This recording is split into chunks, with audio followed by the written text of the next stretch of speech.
이번 기회에 다 잡아들여 싹 다 정리해. 국정원에도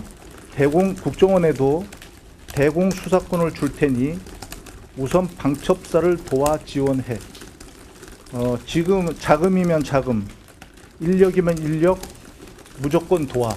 그래서 뭐 알겠다고 일단 답변을 했다고 합니다. 내용 자체는 충격입니다. 너무나 충격적입니다. 사실 홍장원 국정원 제1차장이 지금 이 엄중한 국면에 거짓말을 가공해서 이야기할 동인이 하나도 없습니다.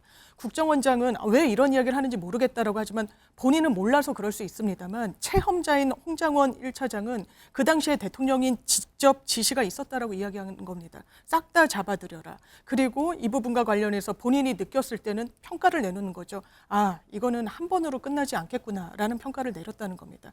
왜 저희가 2차, 3차 계엄을 걱정하는 겁니까? 이 정부 계엄 모의하는 거 아니냐, 예비하는 거 아니냐, 왜 국방부 장관의 관저에서는 모였느냐, 그것도 계엄과 관련해서 뭐라고 얘기했습니까? 군이 따를 리가 없다라고 했습니다. 계엄이란 두 글자는 대통령의 머릿속에 없다라고 했습니다. 민주당의 머릿속에만 있다라고 했어요. 거짓말한 거죠. 국회 정보위가 물론 정보위는 많은 내용들이 비공개니까 나올 수는 있습니다만 수사권은 없단 말이에요. 그래서 앞으로 이제 내란죄 등에 대한 수사가 진행이 되면 이 부분에 대한 진위도 가려지겠지만 일단 전해진 내용, 국회 정보위원장과의 차담회에서 나온 내용이지만 내용 자체는 충격입니다. 너무나 충격적입니다. 사실 홍장원 국정원 제1차장이 지금 이 엄중한 국면에 거짓말을 가공해서 이야기할 동인이 하나도 없습니다.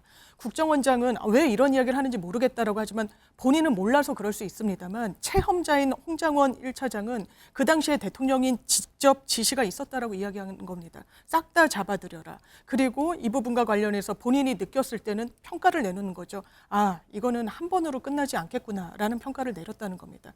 왜 저희가 2차, 3차 계엄을 걱정하는 겁니까? 이 정부 계엄 모의하는 거 아니냐, 예비하는 거 아니냐, 왜 국방부 장관의 관저에서는 모였느냐, 그것도 계엄과 관련해서 뭐라고 얘기했습니까? 군이 따를 리가 없다라고 했습니다. 계엄이란 두 글자는 대통령의 머릿속에 없다라고 했습니다. 민주당의 머릿속에만 있다라고 했어요. 거짓말한 거죠. 국민들을 기만했던 겁니다. 그리고 국정원 문건에도 과거에 박근혜 전 대통령 때 나왔던 문건이 있습니다.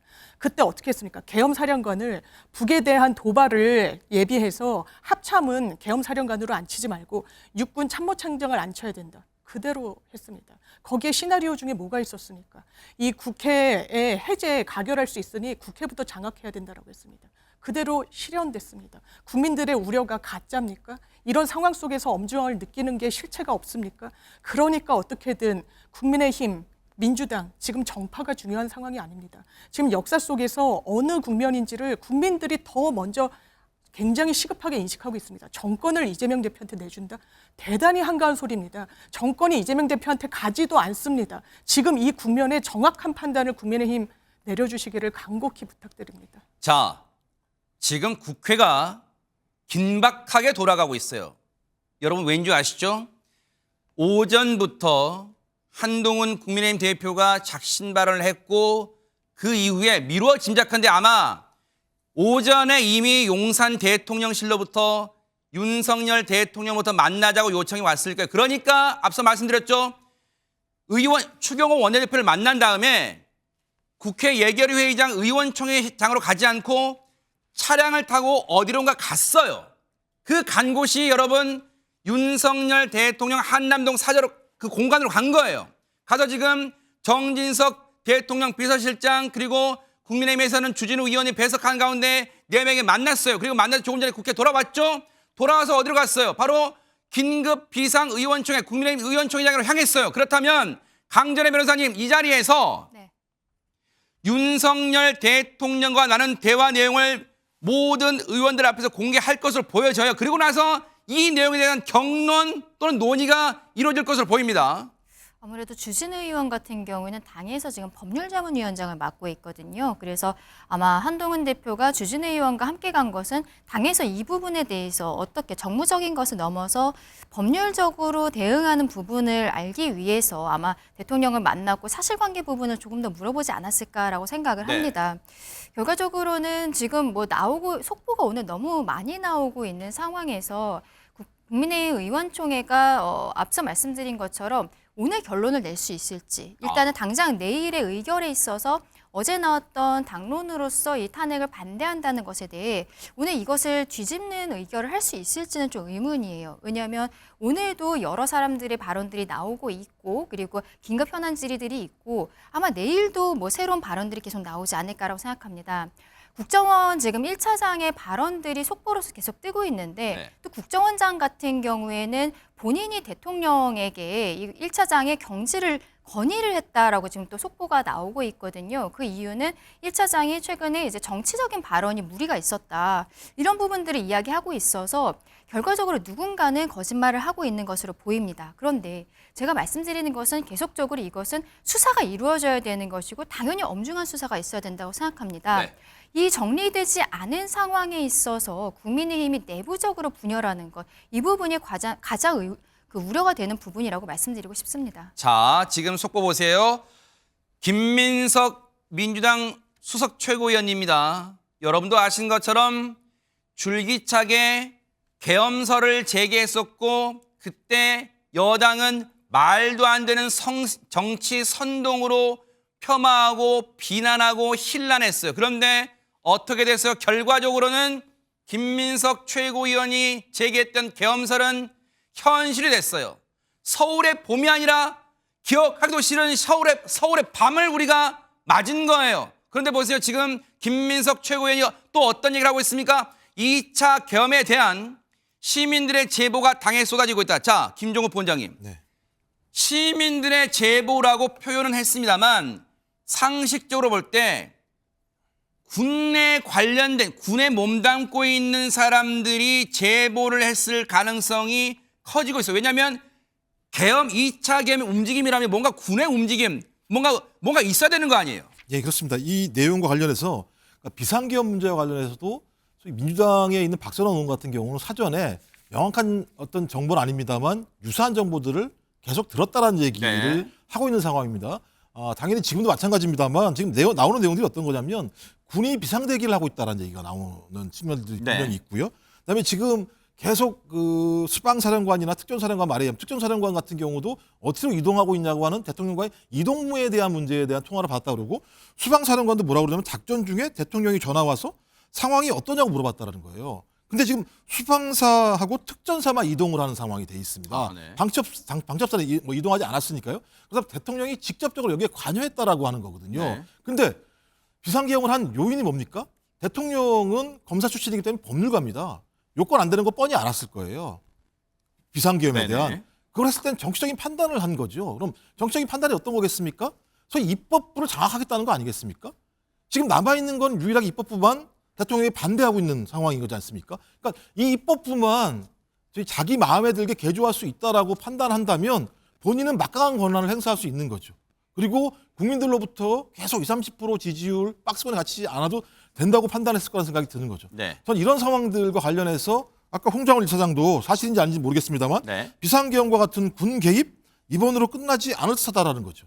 근데 이게 내란죄라는 상황이 확실해진다면 내란의 수계는 사형 또는 무기입니다. 그랬을 때 대통령이 자기의 직을 유지할 수 있는 방법이 남아있는 게 없어요. 또 다른 비상계엄이 아니고서는 자기의 직을 유지할 수 없다고 판단했을 때 저는 대통령이 그런 또 제2차 비상계엄을 하지 않을 거라고 좀 믿고 싶습니다만 네. 그것을 믿을 수 없는 거죠. 민주원정을 지키기 위해서는 빈틈 하나도 용납할 수 없는 겁니다. 그렇지 않을 거야라고 했던 것이 벌어진 거잖아요. 네. 근데 제2차 비상계엄도 마찬가지입니다. 그렇지 않을 거야. 이렇게까지 상황이 벌어졌고 합참의장이 군을 장악하고 있는 상황인데 근데 12.12도 마찬가지입니다만요. 군 내부에서 예를 들면 싸움이 벌어진 내용들이 있는 겁니다.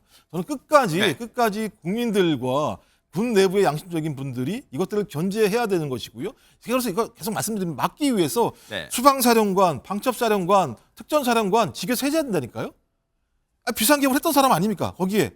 이런 사람들 직위를 해제하지 않으면 그런 일을 또 하지 말라는 우리가 어떻게 장담할 수 있겠습니까? 이들은 소위 중무장한 집단들입니다. 이걸 빨리 네. 끊어내야 됩니다. 자, 관련해서 앞서 말씀드렸지만 김선호 국방차관 지금 공석인 장관을 대신해서 직무 대행을 하고 있습니다. 앞선 브리핑에서 일각에서 제기되는 야당과 이른바 이 군인권센터 등에서 제기하는 2차 계엄 가능성, 군 병력들이 일부 수도권 이 서울 외곽에서 일요일까지 비상 대기 명령이 소집 명령이 떨어졌다 이런 제기를 하면서 2차 계엄 가능성을 제기한 게 일파만파 얘기가 번지자 앞서 브리핑을 통해서 2차 계엄 가능성에 일축하기도 했습니다만 그런데 이종근 평론가님 네.